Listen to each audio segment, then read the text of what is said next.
Assalamualaikum warahmatullahi wabarakatuh. Waalaikumsalam warahmatullahi wabarakatuh. Alhamdulillahilladzi nahmaduhu wa nasta'inuhu wa nastaghfiruh wa na'udzu billahi min shururi anfusina wa min sayyiati a'malina. May yahdihillahu fala mudilla lahu wa may yudlil fala hadiya lahu.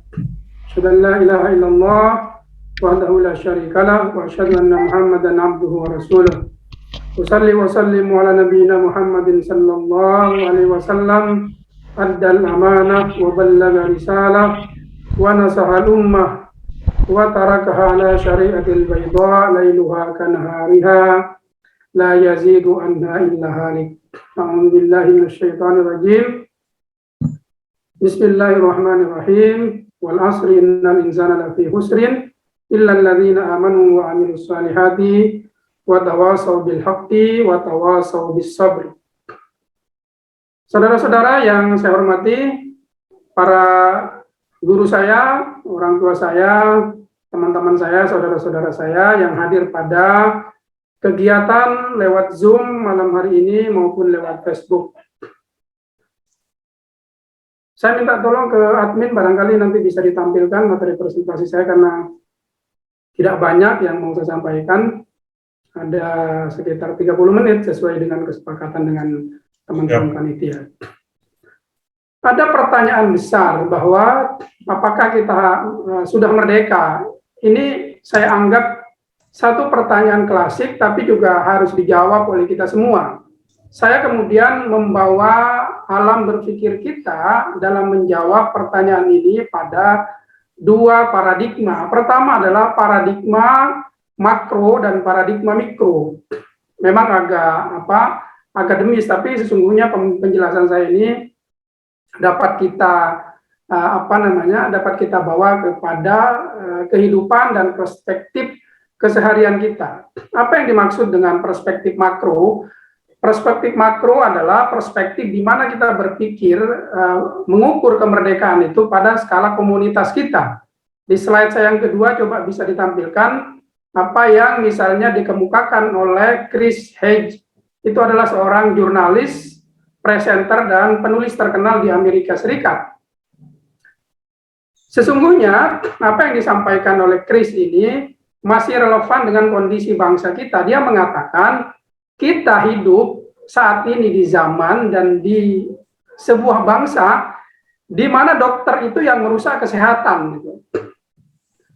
Kemudian pengacara yang merusak keadilan, universitas atau perguruan tinggi yang merusak ilmu pengetahuan, pemerintah merusak kemerdekaan dan kebebasan, dan media atau pers itu merusak informasi, agama atau orang-orang beragama merusak moral, dan bank merusak ekonomi.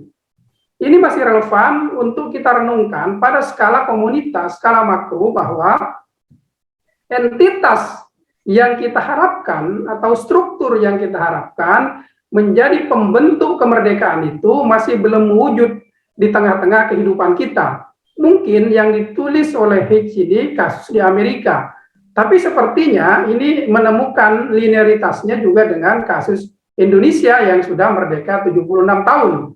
Kita hidup di mana para dokter merusak kesehatan, bahwa dokter masih mempertontonkan praktek-praktek yang tidak sehat, begitu ya. Misalnya banyak dokter yang masih merokok gitu dan seterusnya, itu merusak kesehatan dan seterusnya. Kemudian pengacara yang menyuap hakim dan jaksa, itu adalah merusak keadilan. Perguruan tinggi yang kemudian membolehkan plagiasi, yang kemarin marah ada rektor yang digugat oleh penulis karena melakukan plagiasi. Kemudian pemerintah yang tidak memberikan kebebasan memasung hak-hak untuk berbicara kepada warga negaranya, itu adalah pemerintah yang merusak kepada kebebasan. Kemudian media yang mau dibayar, kemudian media yang menjadi bagian dari industri kapitalis, kemudian menjadi bagian dari perusahaan informasi.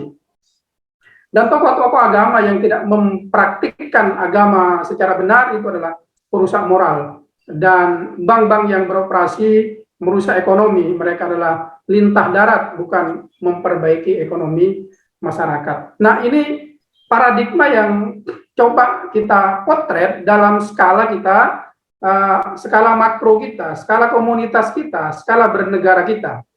Itu potret pertama kita.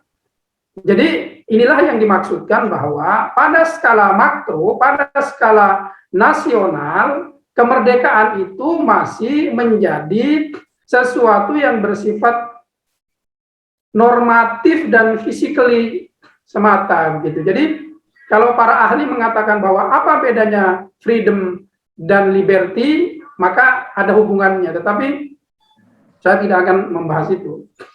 Bahwa prakteknya kita bahwa kenyataannya kita merdeka, iya. Tetapi dalam praktiknya kita belum merdeka karena ada tadi instrumen-instrumen yang disebutkan itu tadi. Yang pertama dan paling utama menurut saya yang membuat kita tidak merdeka adalah the government destroy the freedom gitu. Jadi pemerintah yang merusak kemerdekaan itu sendiri. Banyak tokoh ya ketika bersuara ditangkap. Banyak tokoh agama yang ketika kritis kemudian juga dipenjara dan seterusnya. Itu adalah fakta-fakta bahwa pemerintah merusak kebebasan dan kemerdekaan itu. Itu pada skala makro.